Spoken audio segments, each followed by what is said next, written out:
Good evening, and I want to thank you all for coming out this evening and allowing me to present my speech to you.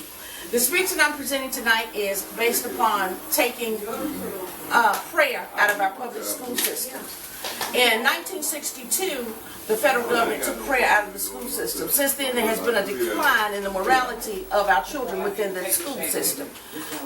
If going through the schools, sometimes you will see some of the things that happen and you would say back in the day that never would have happened. Well, it's happening now because there's no God in the schools. God is, and the way to invoke the power or the presence of God around us or within us is through prayer.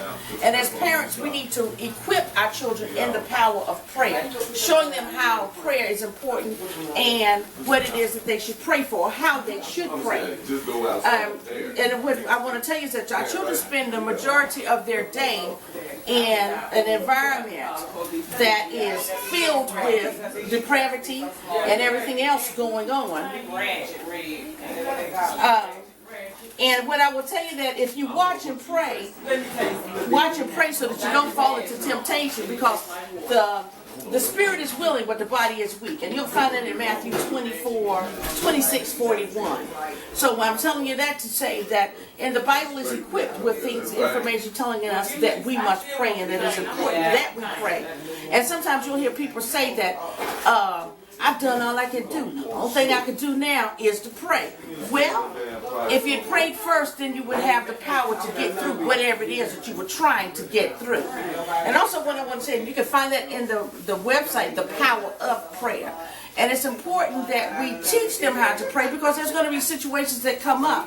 And if we always do things for them, they won't know what it is that they must do in order to do it. And as I was saying that I found at answers@yahoo.com, which stated 1 day without prayer makes 1 week. It states 7 days without prayer makes 1 dead. 7 days of praising Jesus makes for a great week. So make sure that you are praying and teaching your children also how to pray. What I'll also tell you is that if we're not praying for our children and teaching them how to PRAYING, then the devil is definitely PREYING on our children. So, and they're being preyed upon, or they're preying upon someone else.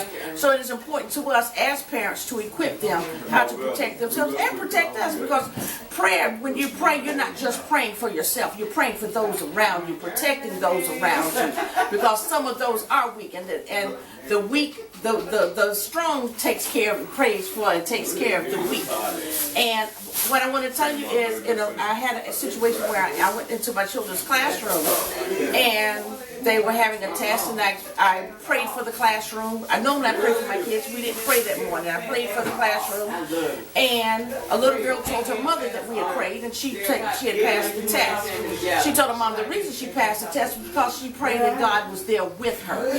So saying that to say, it strengthens you when you pray, and it fills a void that is there because of something that God has placed within us. And I have someone that's going to do, one of my children that's going to show you a prayer. Jeremy, would you come in for a second, please? Girls fought in the courthouse. Lord, we thank you for this day. For 8 hours.